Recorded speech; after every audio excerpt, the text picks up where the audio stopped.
بسم الله الرحمن الرحيم.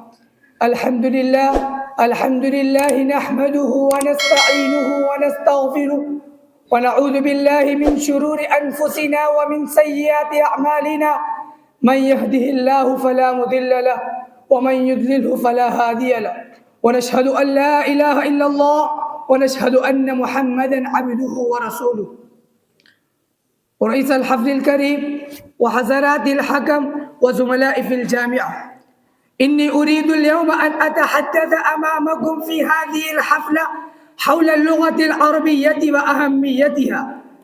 يا أحبائي، إن الله تبارك وتعالى خلق الإنسان وعلمه البيان وأسبغه بنعمة النطق، وهي نعمة عظيمة جليلة من الله عز وجل، وأفهمه ذريعة النطق وطريقته، فيبين بها الإنسان عواطفه ومشاعره، أحاسيس القلب ودقائق النفس، دواخل القلب وخوارج النفس. إنه يشاهد الكون وما فيه، فتعلق المشاهدات ويرتسم له التأثرات في صفحات ذهنه، فيظهرها بهذه الطريقة من النطق، إن لم تكن فيخلق الإنسان ويذلق. وأشار الشاعر إلى أهمية اللغة فقال: بقدر لغات المرء يكثر نفعه، وتلك له عند الشدائد يعوان. فبادر إلى حفظ اللغات وفهمه، فكل إنسان في الحقيقة إنسان. يا إخواني، إن الإنسان من الأبد اتخذ لتعبير الأحاسيس وتقديم المشاعر لغات مختلفة في الأزمان المختلفة.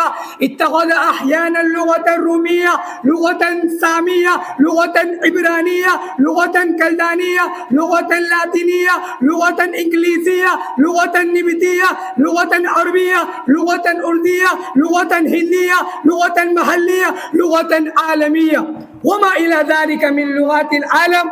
لكن كثير منها بادت وهلكت، أنسيت وتويت، فنيت وغابت، حتى لم يبقى ذكرها وأسماؤها. وكثير منها أوشكت إلى الفناء والزوال، أوشكت إلى الهلاك والخراب.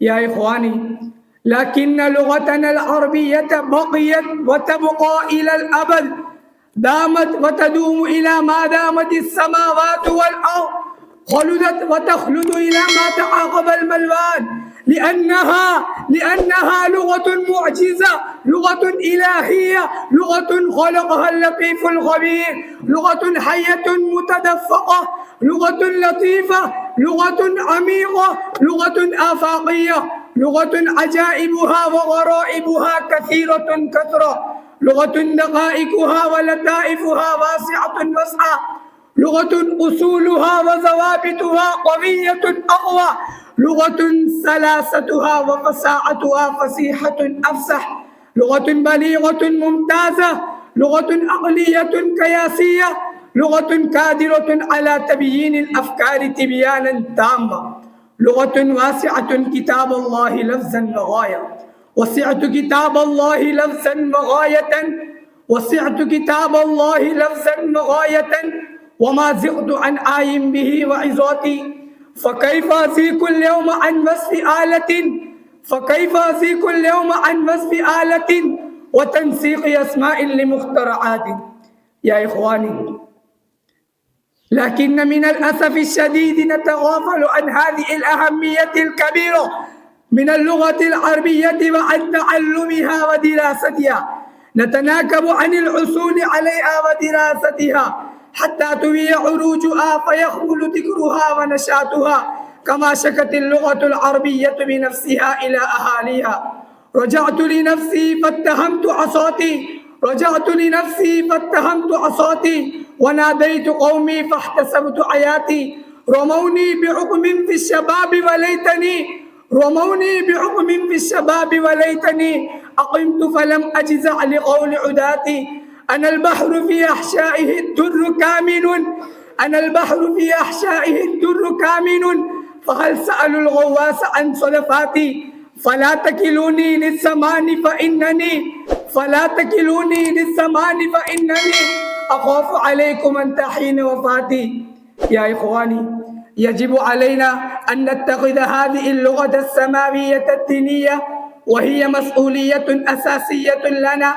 التغافل عنها خسران عظيم وعاقبة وخيمة لنا، فندعو الله تبارك وتعالى أن يوفقنا لتعلمها وفهمها ونشرها في الآفاق إلى آخر الأنفاس. أكتفي بهذه الكلمات.